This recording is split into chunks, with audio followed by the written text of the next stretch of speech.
In the world of Python on hardware. Blinka, blinka, blinka, blinka. Yeah, so just a bit of a reminder, we're counting down the days. We'll have more information soon, and we'll have lots of activities.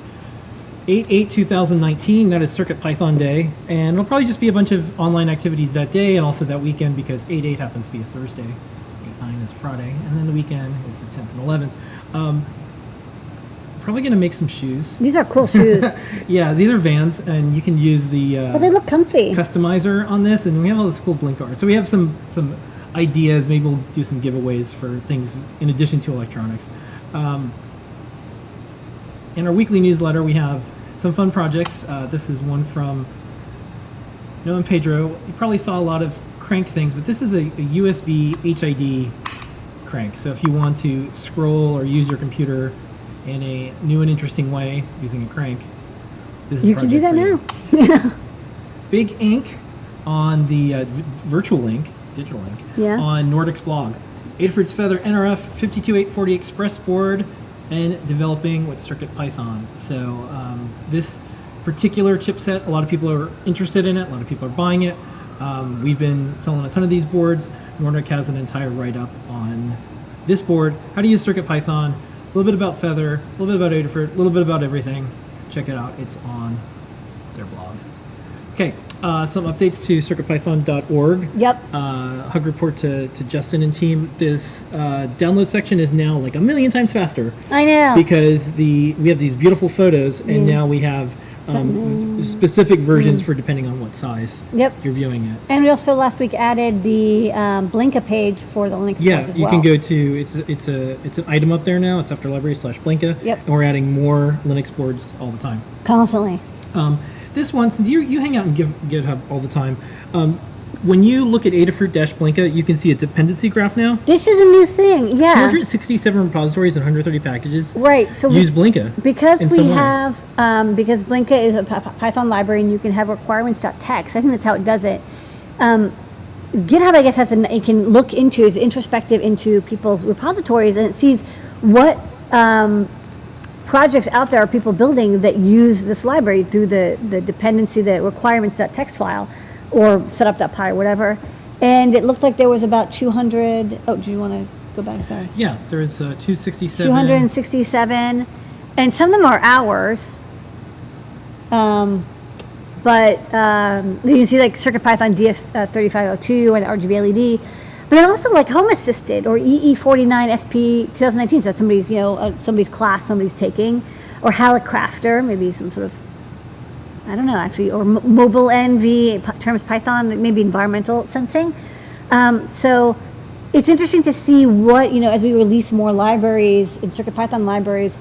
One of the things that's really cool about GitHub and Python is really easy to see what people are using. This is a lot tougher in Arduino, something that we've been trying to get more information about, but you can at least do it in Python. Yeah.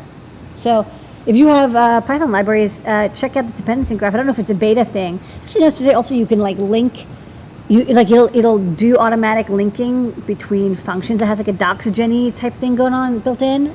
So GitHub is adding a lot more functionality. I'm a believer in Microsoft's GitHub. You know what? There was works. There's some people that there was a visitor here, and they worked for another. It was not Microsoft. They didn't work for Microsoft.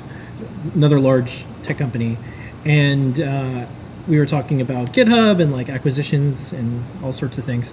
And the thing I said, I think GitHub being acquired from Microsoft is going to be bigger than as for a company, and even for like programming and just for lots of things, bigger than when YouTube was acquired by Google. I think it's that big of a deal because like everything's code. Also, another thing that makes sense, like Microsoft has always done like document sharing collaboration with like Excel and Docs. This is really smart. This is like the online Word doc of coding. This is people working together on stuff. If you're working on a spreadsheet, you use an online Google Sheet, or you use Excel online. But if you're writing code, this is the only way to share and use code online. And they're doing a really good job.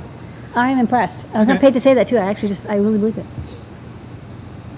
This is from Timmy Makes Things, celebrate Pride Month with this cool rainbow project. Yeah. With a NeoPixel Featherwing. NeoPixels are great for Pride. Yep. We have this project I want to run it on the updated UF2 that we have. This is a fractal viewer, and you can do Mandelbrot and burning ship fractals, and it's on GitHub, and it's in our customer support forum, so you can see what some of the people What's are this doing burning this. ship? Yeah. Mandelbrot. Yeah, we Yeah. know. Okay, shoes. These are CircuitPython shoes. This is Sean posted up. This was the student project, their last day, and back in the day we did light up shoes, but now because you can use CircuitPython, the students made a CircuitPython version. Yeah, you can see the circuit playground kind of bolted to the back there. Yep. Okay. More PyPortal projects. This uses Open Weather Map, and this is the weather in Japan. Snek 1.0 was released. This is really neat. It's a Python-inspired language. It's a subset of Python, and But it runs on like an Arduino Uno. Yeah, and Keith, who is the lead developer on this, it has three bullet points that are important to remember. So Python-inspired, so good if you want to learn Python. Small, runs on original Arduino board with 32K of ROM and 2K of RAM. It's smaller than the Apollo guidance computer, and it's free software. It's GNU. Yay. Version 3 or later. And there's ports, Adafruit Cricket, Arduino, Feather M0 Express, Itsy Bitsy, both 3 and 5 versions, Itsy Bitsy M0 Express, Arduino Mega, Adafruit Metro M0, and Adafruit Circuit Playground Express. What I think is fascinating is it's like, I know there are people who are like, oh, I have a Circuit Playground Classic, or I have a low-cost Nano, and I want to program it in Python, and CircuitPython and MicroPython don't run on something that small, but Snek does. Yeah. And so this is very interesting to us for an alternative for people we want to be able to point people to if they're like, hey, they want to. Yeah, especially if you have like a bunch of old Arduinos around, but you still are like, I really want to get Python. Yeah, or like maybe you don't want to buy all new equipment for your school, but you still want to explore Python. And that is the Python on hardware news for this week. Sweet. Okay,